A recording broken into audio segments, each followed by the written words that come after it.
Уулзаараа ялахад бэлнэ. Өнөөдөр бид докторийн тухай ярихгүй, даалгын тухай ч ярихгүй. Тэр байтугай таарц хэрхэн ажилладаг тухайч биш, харин энэ бүхнээс өмнө болсон хүмүүсийн тэр бүр ярьдаггүй нэгэн түүхийг хамтаас өгч үзье. Үнийг хэлэхэд доктор хүүгийн тухай ярьж эхлэх болгоод хүмүүс ихэвчлэн анхны доктор даалыг эсвэл хамгийн дуртай ангиад урсдаг.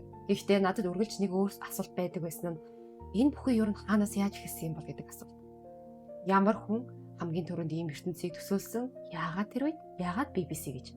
Хамгийн сонирхолтой нь эдгээр асуултын хариулт сансар окторгоогоос ч эхэлдэггүй, ирээдүйн технологиос ч эхэлдэггүй.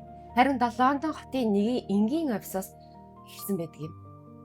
Тэр өрөөнд сууж байсан хүмүүсийн хинэнж өөрсдөө ярьж байгаа санаа 60 жилийн дараа дэлхийн хамгийн урт настай шинжлэх ухааны уран зөгнөлт цувралуудын нэг болно гэж төсөөлөөгүй.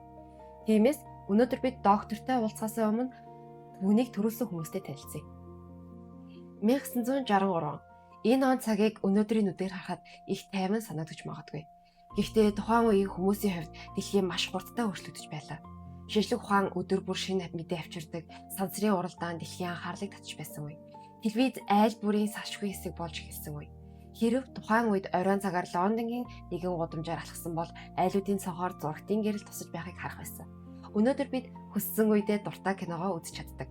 Харин 1963 онд бүх зүйл өөр байлаа. Хүмүүс нэг цагт нэг нэвтрүүлгийг хамтдаа үздэг байсан. Маргааш нь ажил дээрэж, сургууль дээрэж, автобусанд ч тэр нэвтрүүлгийн тухай ярилцдаг байсан. Телевиз тухайн үед зөвхөн үзүр биш, хүмүүсийг нэгтгэдэг зуршил байсан юм. Харин яг тэр үед BBC нэг асуудалтай нүүр тулгарсан байдаг. Тэдэнд шин төрлийн цуврал хэрэгтэй байсан. Зөвхөн хүүхдүүдийг биш, эцэг эхчүүдийг ч зурагтын өмнө хамт суулгаж чадах тийм бүтээл. Энэ нь амар зориг биш. Тэр үед шинжлэх ухааны уран зөгнөлт бүтээлүүдийг олон хүн хүүхдийн адал явдал гэж үзэж авдаг байсан. Гэхдээ BBC үүнээс өөр зүйл хүсэж байсан.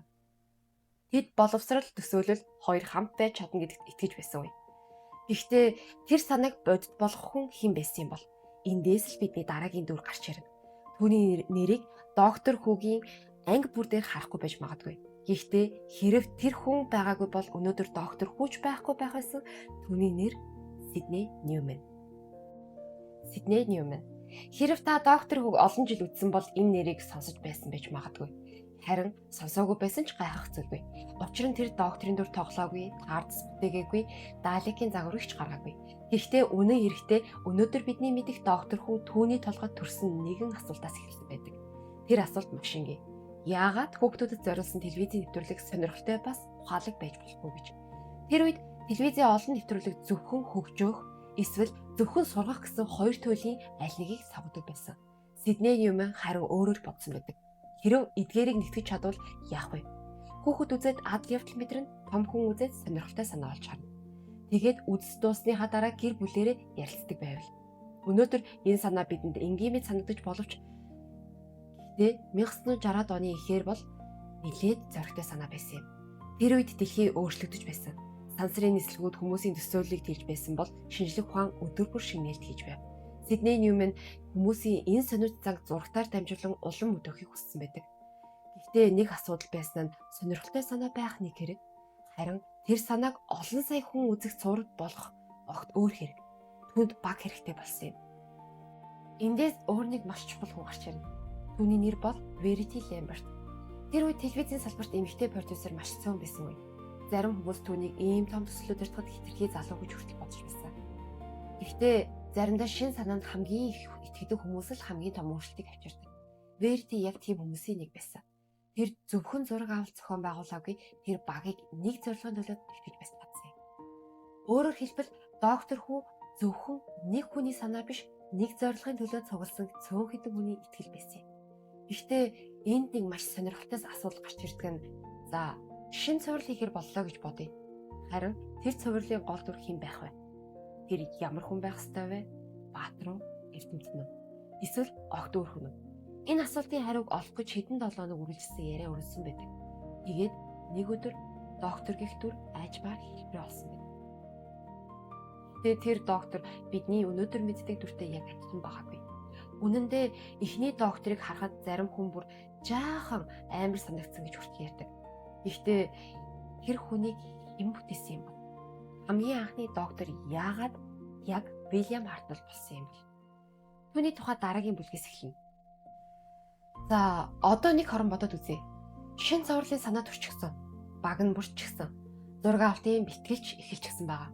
Гэхдээ хамгийн чухал асуултын хариу одоо болтол олдоогүй. Доктор гэж яг ямар хүн байх ёстой вэ? Өнөөдөр бидний төсөөлөл доктор гэдэг үг өөрөө тодорхой дүрийг санагдуулдаг. Ухаантай, сониуч, заримдаа хүчтэй, заримдаа гонигтай.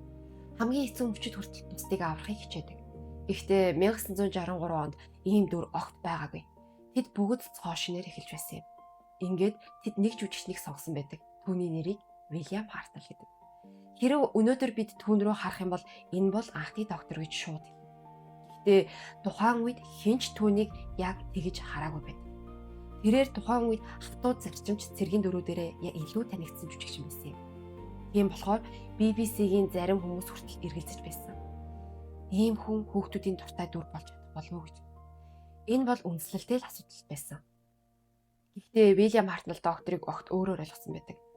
Тэр докторыг Төгс Баатар гэж хараагүй. Харин олон зүйл мэддэг мөртлөө бүхнийг мэддэггүй. Хатуу мэд боловч дотроо сайхан сэтгэлтэй, заримдаа алдаа гаргадагч зөвийг хийхийг үргэлж хүсдэг хүн. Магадгүй яг л энэ шалтгаан докторийн дүрийг өнөөдрийг хүртэл амьд байлгасан баг. Учир нь хүмүүс төгс хүнийг биш өөртөөгөө адилхан алдаа гаргадаг мөртлөө дахин бусдаг хүнийг л илүү ойлгодог байсан юм. Гэхдээ доктор ганцаараа хангалтгүй байсан. Түүнд гэр хэрэгтэй байсан бөгөөд тэр гэр нь таарц болсон юм. Энэ хэсэгт сонирхолтой баримт байдаг. Анхны төлөвлөгөөгөөр таарц нь цаг хугацаагаар аялах болгондоо гадаад төрхөө өөрчилдөг байх ёстой байсан. Өөрөөр хэлбэл 1963 онд очвол нэг хэлбэртэй, ирээдүйд очвол өөр хэлбэртэй. Харин зураг авалтын үеэр нэг жижиг асуудал гарсан нь төсөв байсан юм. BBC 7 хоног бүр шинэ гадна талын загвар хийх боломжгүй байсан. Тиймээс таардас нэг дүрс дээр гацсан гэдэг санааг зохиолд оруулсан байдаг. Өнөөдөр бидний хамгийн сайн мэддэг тэр хөх полис бокс үнэн дээр төсвийн хязгаарлалтаас болж төсөн шийдэл байсан юм. Заримдаа хамгийн алдартай санаанууд хамгийн том төсвөөс биш харин хамгийн хэцүү төслөөс төрдөг болтой. Эхлээсээ өмнө бараг дуусах шахсан цоврал. Ингээд бүх зүйл бэлэн боллоо. Докторийн дүр сонгогдсон, таарцын загвар бэлэн болсон, зураг авалт дууссан. Олон сарын хөдөлмөр хэдхэн цагийн дараа сая хүний өмнө гарах гэж байлаа.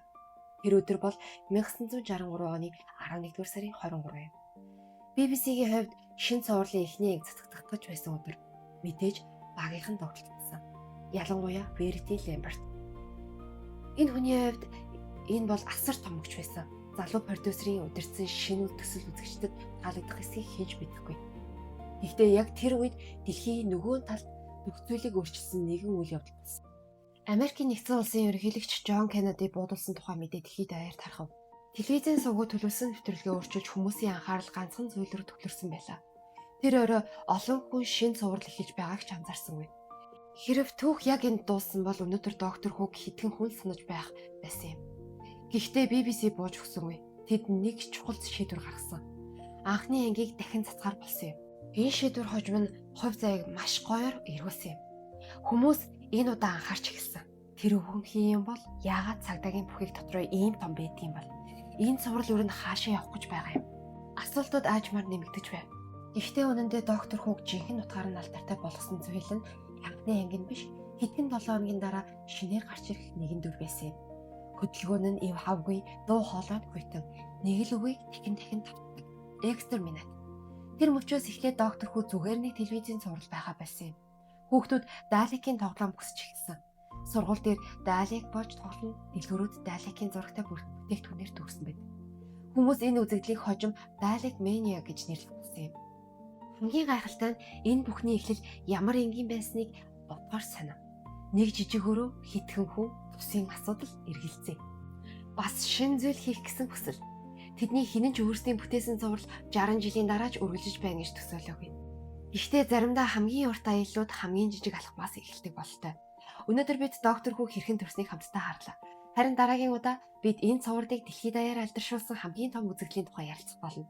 Далик үнэхээр яагаад хүмүүсийг ингэтлээ байлдан дагуулсан юм бол? Тэр түүхийг дараагийн аяллаараа хамтдаа нээцгээе.